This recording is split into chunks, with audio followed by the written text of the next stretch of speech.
Welcome to the presentation on topic, purpose, tone, and mode of development. These elements of writing are used to plan your essay.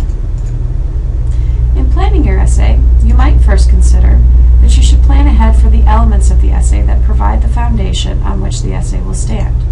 For instance, you might think about the topic, or what is your essay about, or the purpose, which is to inform, persuade, or entertain, or the mode of development, which could include narrative, comparison-contrast, cause-effect, definition, or even persuasive. You should think about the tone as well, which could be professional, informal, humorous, or even angry. Each of these elements will dictate the form, structure, and content of your essay, so they're important to decide in the pre-writing stage. Let's focus on choosing a topic for a minute. In choosing a topic, you first want to ask, is the topic all about you? You might consider if your topic is interesting to you, or why should you write about it? You could ask more specific questions of yourself, such as, why is the topic important to me? How does it relate to me? Do I feel good, bad, indifferent about it? And why? Or how does this affect me daily? And how might my connection to this change in the future? However, you need to balance your interest in this topic with your audience's interest in the topic. So, ask of your audience the same questions you asked of yourself. In doing so, you may decide that you need to broaden or narrow your topic. If a topic is too broad or vague, you may find too much information and will need to narrow the focus. If it's too specific, specialized, or new, it might be difficult in finding enough information to write your essay in the first place. A couple of steps that might help you to broaden your topic are to ask who, what, when, how, where, and why about your topic. And then you can use your answers to broaden the scope. A few steps that might help you to narrow your topic are to choose a topic and then describe the topic more specifically. And then name a particular aspect of the topic. Here's an example of narrowing the topic.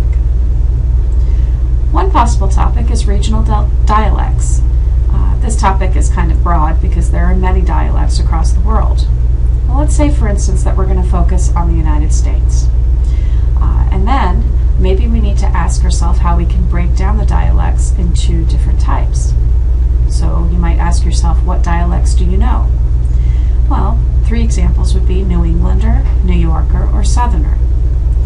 So perhaps the next question that you ask yourself to narrow just a little bit more is, which one interests me the most? And which one do I have a personal connection with? Well, if you're from New England, New Englander might be the one. New Englander is still a little broad. There are many regions in New England. So which regions have a slightly different version of the New England accent? So there's the northern, the coastal, and the inland. So then you might ask yourself, well, which state do I have the most personal connection with? Well, there's Maine in northern, there's Rhode Island on the coastal, and Vermont for inland. So perhaps you choose Rhode Island because Rhode Island you've visited many times. What are the specific elements of the dialect that the audience will notice about Rhode Islanders? Well, Rhode Islanders drop the R and the G at the end of most words. So the next question you might ask yourself is, why do they do that? What's the historical or social relationship or connection to Rhode Islanders dropping the R and the G at the end of most words? This might even become a cause-effect paper. The English influence on the Rhode Island dialect, you may find when you do your research, is the reason why the R and the G at the end of most words are dropped by Rhode Islanders. So, you have enough information now to make your topic very specific, and the new topic might be, the English influence on Rhode Island dialect is the reason why Rhode Islanders drop the R and the ing from most words. Here's an example of broadening the topic. A specific topic would be genetically altered soybeans. Well, that's very specific, and your paper might be really short because you might just want to provide a definition of genetically altered soybeans for this topic. So how could you expand it? The alternate focus could be bioengineered or genetically altered foods in general instead of just soybeans. And you might even consider whether you're going to talk about them in regards to how they're produced in the US or in Europe. And the persons or groups affected could be consumer advocates versus FDA and scientists. So the broadened topic becomes regulations for labeling foods with warnings about adverse effects of genetically altered foods. Much more appropriate than just simply genetically altered soybeans. Now that you know what your topic is, you probably want to consider your purpose. What do you want to do for your audience? So think about the reason that you're writing, and there are usually three options: informative, persuasive, and entertaining.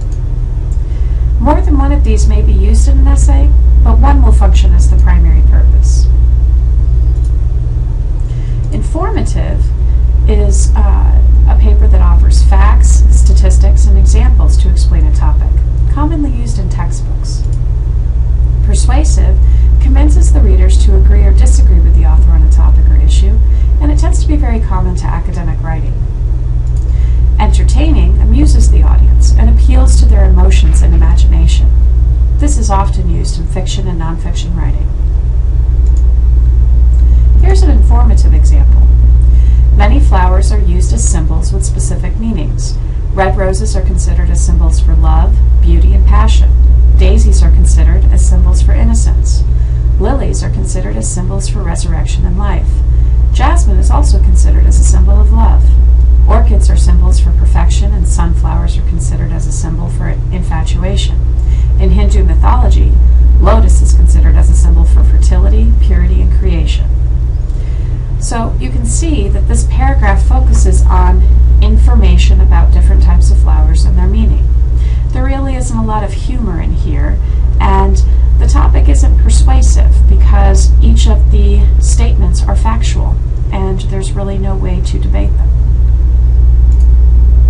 Here's a persuasive example.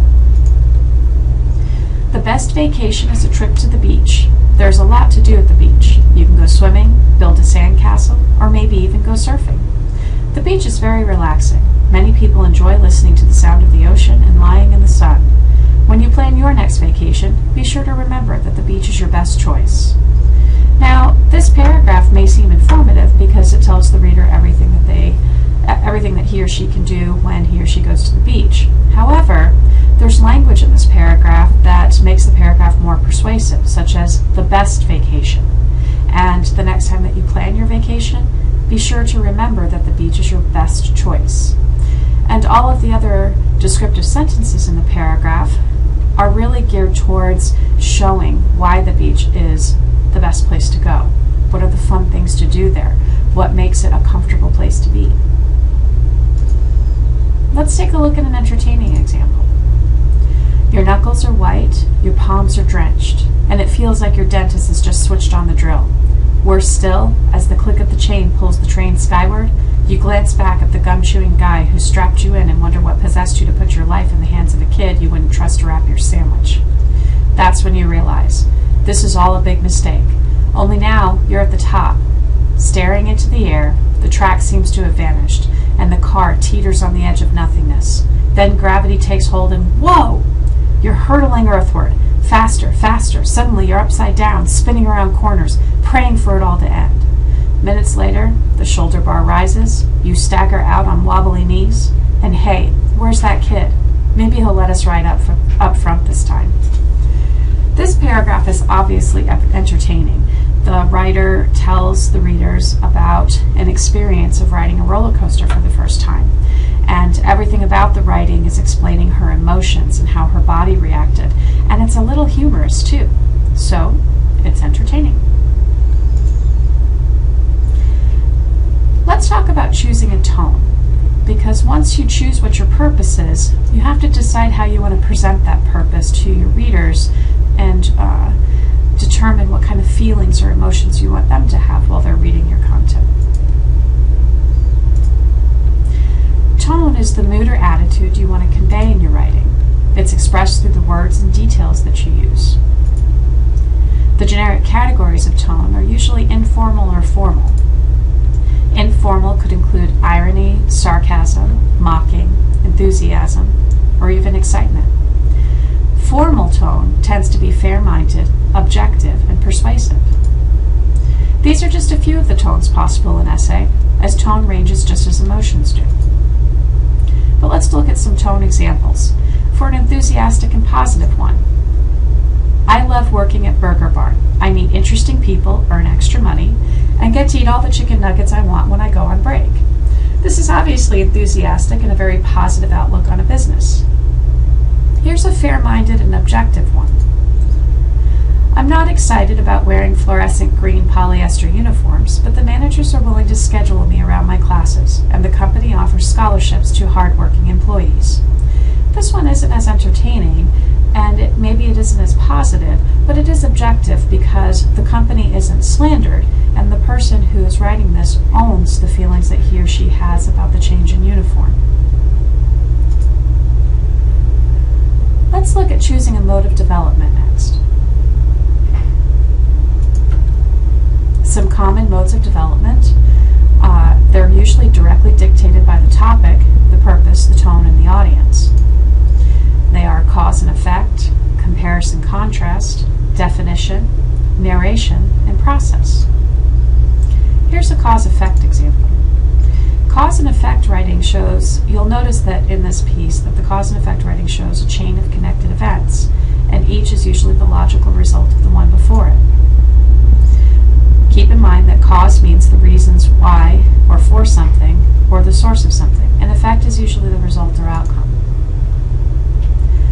An essay about a solar car might describe how it came to be built by an inventor and how he first became interested in solar cars, and what the results of this solar car might be, how its existence might lead people to take energy efficiency and environmental concerns more seriously, and even lead to mass-produced solar cars.